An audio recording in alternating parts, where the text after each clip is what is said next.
Hey everybody, it's Daniel. Been a while since my last video, about 6 months actually. To address the delay, two primary factors. One, none of the comments on my videos were showing up. I'd get notifications, but when I go to check out the comment, none was there. So I figured there wasn't really any interest because I wasn't getting any feedback, so I pretty much stopped making videos. The other factor of that is, we all have struggles, and I'm no exception to that rule. So sometimes, we all need to take time away from things just to kind of deal with our own issues in that regard. To that end, I've decided to make a Discord channel, so people can interact with me or each other regarding the type of stuff I talked about, psychology, philosophy, things like that. I'll put the link in the description. So moving on to the topic of the day, since making a video might as well have a topic, right? It's regarding how our digital addictions are feeding into our anxieties and feelings of being overwhelmed. It's actually pretty simple and straightforward.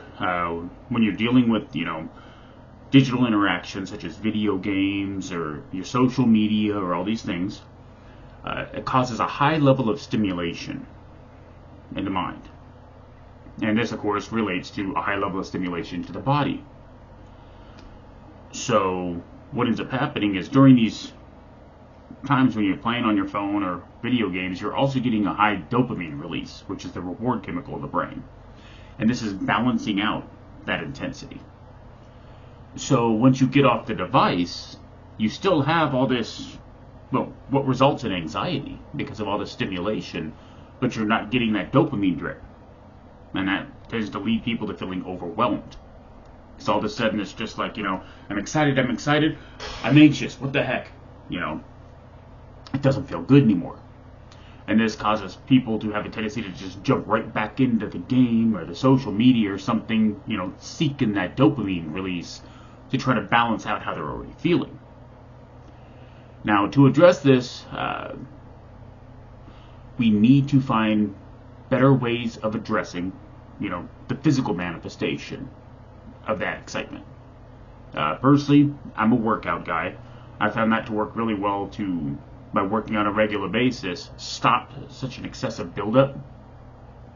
I have chronic anxiety and all that stuff and a number of other issues, and that helps to stop me from getting to the point where I start losing my stuff, from feeling overwhelmed. So I would suggest, whether it's going to the gym and lifting, whether it's, pulling out a mat and doing some yoga, whatever works for you.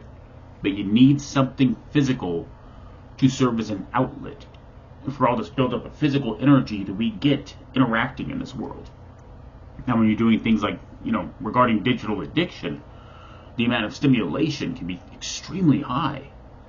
Without a physical outlet to deal with that, it's going to internalize and cause health issues, it's going to cause mental health issues, it's going to cause a lot of problems. So it's important that you limit your digital addiction time. And I use that to cover video games, social media, just plug it into your phone all the time to escape reality, because every time you try to face reality, you find yourself feeling overwhelmed. The problem is that escape is feeding into the same cycle, causing things to become even more difficult for you. And that's no good. I just woke up, so I haven't planned this video. I just let me just make it now while I got time.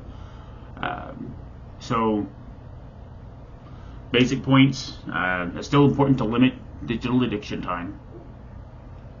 For every maybe hour or so you're dealing with it, like playing a game or doing that, after that hour, make a point to kind of get up, walk around a little bit. Even just like 10-20 minutes. Teach yourself to learn how to disconnect from that game or that phone and better manage that sudden drop in dopamine release. Because otherwise you're going to feel this need to jump right back into it, and your life is going to suffer. And not just your life, but the people around you are going to have to deal with the consequences of this. And that's going to reinforce several other factors, such as feelings of inadequacy and insecurity, the feeling that you just can't handle things or anything like that. you're sabotaging yourself by not moderating your digital addictions. You're setting yourself up for failure. And that affects you and everybody that you care about and everybody that cares about you. So, even if we don't feel like we deserve it ourselves to be happy, the people that care about us deserve to at least have us try. Fair? I think so. Anyway, let me get this uploaded and post that link. So, have a good one.